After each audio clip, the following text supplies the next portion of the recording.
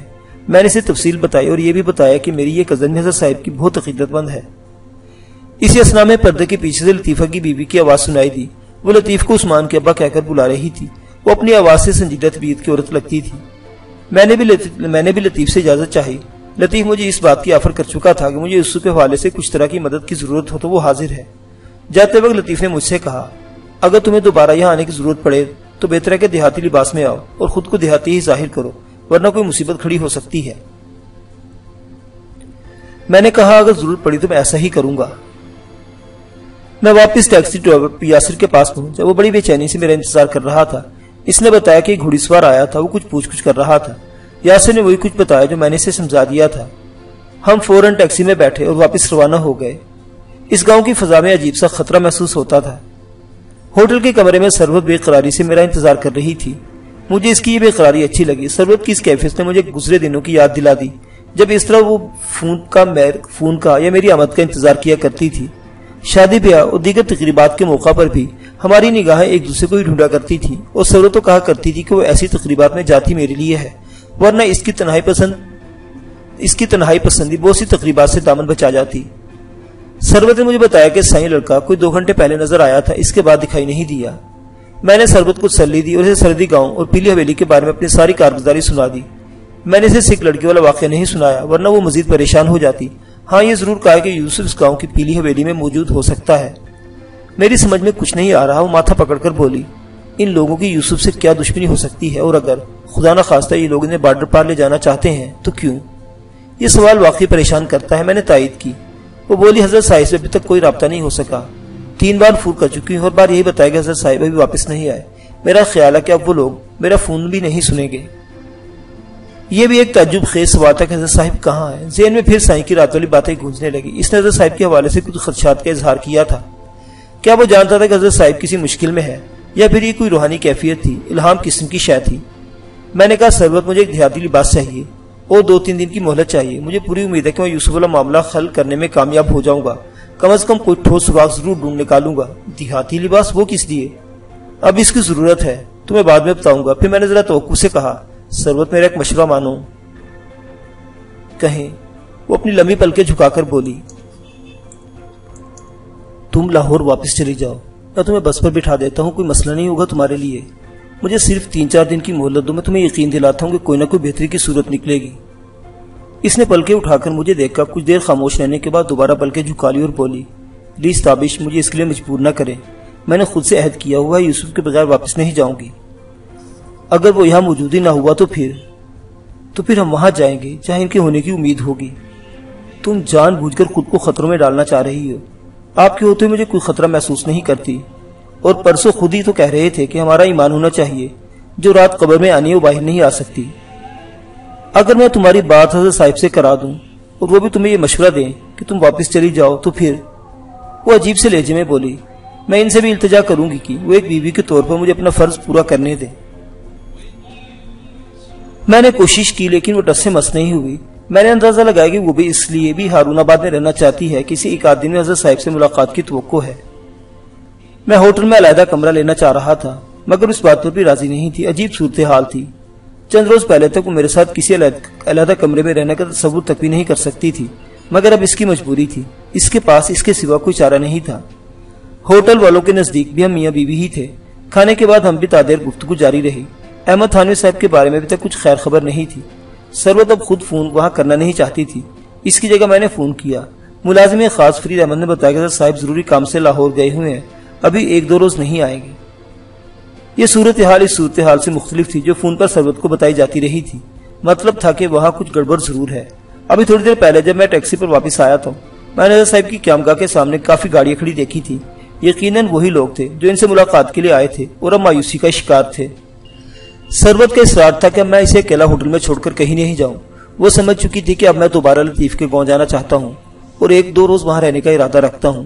وہ زور دینے لگی کہ میں بھی اس کے ساتھ لے کر جاؤں۔ ہماری طویل بحث کا حتمی نتیجہ یہ نکلا کہ سرورت میرے ساتھ گاؤں جائے گی۔ ہم دونوں ایک فیملی کی طرح ہوں گے۔